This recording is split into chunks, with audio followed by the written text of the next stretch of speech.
Atenção, vídeo de revisão para a primeira VA, sexto C, Processo Penal 2024-2.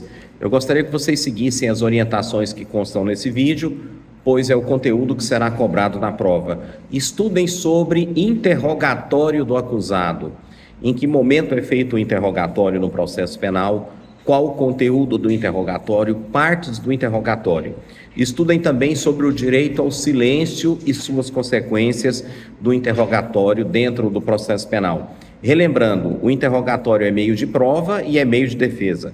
É o momento em que o réu pode dar a sua versão acerca dos fatos, exercendo assim o direito à ampla defesa. Então, sobre o interrogatório, necessário que vocês estudem. Havendo mais de um acusado, muitas vezes o processo penal tem 2, 3, 4 acusados, todos devem ser interrogados. O interrogatório de um não vale pelo outro e o interrogatório deve ser feito separadamente, garantindo-se inclusive o direito ao advogado de entrevistar-se pessoalmente de forma reservada com a pessoa do réu. Isso nós já falamos também, ele tem o direito de ser orientado. Interrogatório do réu preso. Nós estudamos os aspectos referentes ao interrogatório e o Código de Processo Penal regulamenta o interrogatório por videoconferência.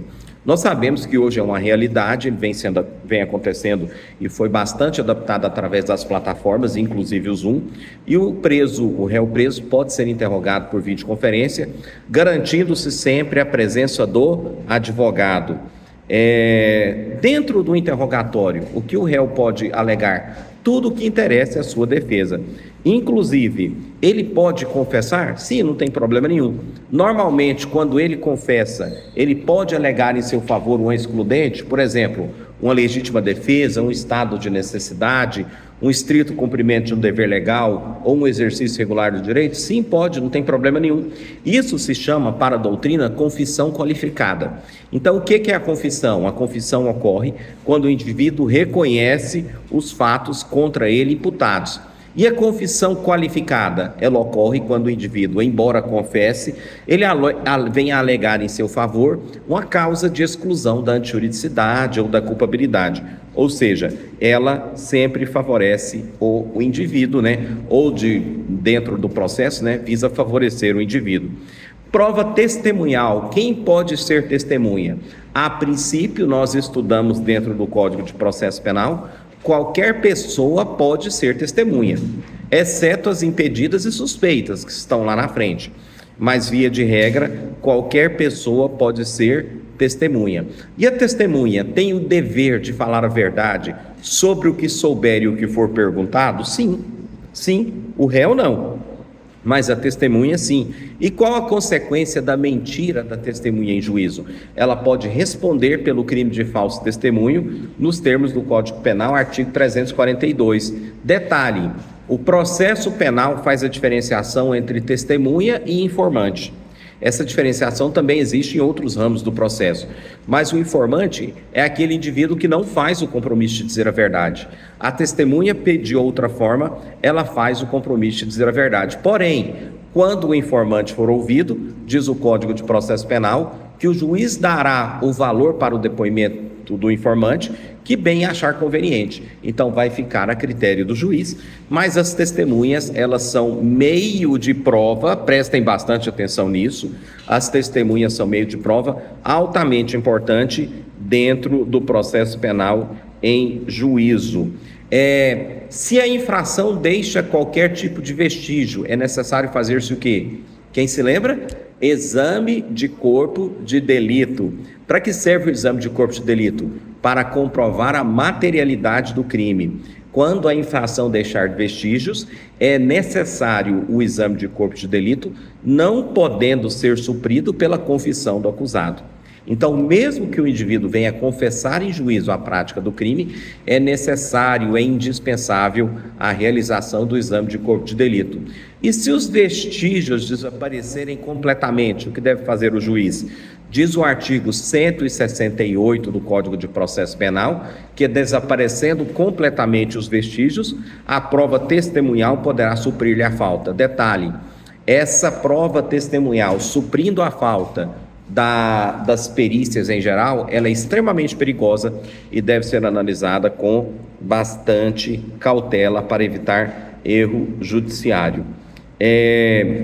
Existe prova absoluta dentro do processo penal, gente? Existe prova absoluta? Existe a rainha das provas? Existe a prova acima de qualquer suspeita? Não existe prova absoluta. O juiz analisa no processo penal o conjunto probatório. Existem provas que têm um valor muito importante a depender do crime. Por exemplo, diz a doutrina que em crimes contra a dignidade sexual a palavra da vítima é de alta relevância, mas o juiz não pode analisar a palavra da vítima sozinha, de forma isolada. Ele deve ter outros elementos de prova, outros elementos probatórios que possam verificar a possibilidade de levar-se a uma condenação ou não, mas não existe a rainha das provas, né? Então, essa é uma questão extremamente importante a ser cobrada na prova. No interrogatório, voltando ao interrogatório, cairá mais uma questão sobre interrogatório. O interrogatório é composto de duas partes, né? A qualificação do indivíduo e sobre os fatos em si mesmo. Provas, vai cair muita coisa sobre prova, né? O ofendido pode ser ouvido em juízo? Pode. A vítima pode ser ouvida em juízo? Pode. A vítima é testemunha? Não, é vítima, é ofendido. Tem o dever de dizer a verdade? Também não. Todas as provas lícitas são possíveis de ser produzidas dentro do código, dentro do processo penal, né? Teoria dos frutos da árvore envenenada. O processo penal não admite prova ilícita. O que é a prova ilícita? É aquela que vem a ferir qualquer regra de direito material, qualquer regra que seja impositiva. Por exemplo, é impossível a interceptação telefônica sem autorização judicial. A prova ilícita deve ser desentranhada, retirada dos autos. Entenderam? Retirada completamente dos autos. E também a prova ilícita por derivação, certo? Sobre prova, eu gostaria que vocês estudassem tudo. Testemunha pode ler o depoimento dela? Sim ou não? Ela pode levar por escrito? Não. Nós estudamos isso também em sala de aula. A testemunha não poderá ler o seu depoimento, porém, é facultada a testemunha fazer consulta a breves apontamentos, desde que não seja leitura, certo? Também o interrogatório, gente, questão sobre interrogatório. O interrogatório é o último ato, tá? É o último ato. O juiz pode produzir provas de ofício no processo penal? Embora seja uma regra bastante criticada, diz o Código de Processo Penal que sim, e de maneira suplementar, certo? Com relação às provas, não existe prova absoluta, tá, gente? Eu vou reprisar isso aqui e reforçar esse depoimento. Até mesmo a confissão não é prova absoluta. Toda prova deve ser valorada pelo juiz conforme o seu livre convencimento motivado, ou seja, ele deve fundamentar o seu convencimento de acordo com as provas do processo. Basicamente isso. As questões dissertativas, tem duas questões dissertativas. Vocês lembram Aprendendo a Resolver Problemas que fizemos na aula passada? Estudem as duas questões dissertativas do Aprendendo a Resolver Problemas, que são naquele sentido, certo? Então, estudem esses pontos dentro do Código de Processo Penal, dentro de toda a doutrina que nós estudamos. Continuando, pessoal, exame de corpo de delito, perícias em geral, artigo 158 do Código de Processo Penal, tá?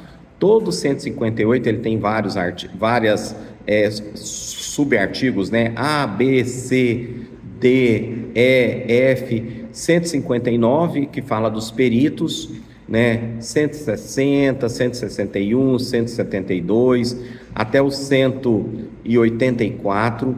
O interrogatório do acusado, 185 do Código de Processo Penal. Tudo que está aqui no artigo 185 e seguintes vai cair, interrogatório, até o 197 do Código de Processo Penal, que fala sobre a confissão, né? Perguntas ao ofendido, artigo 201, e por fim, sobre a prova testemunhal, artigo 202, 203, 204, 205, 206. Basicamente, esse conteúdo estudado e que será cobrado da nossa VA. Beleza?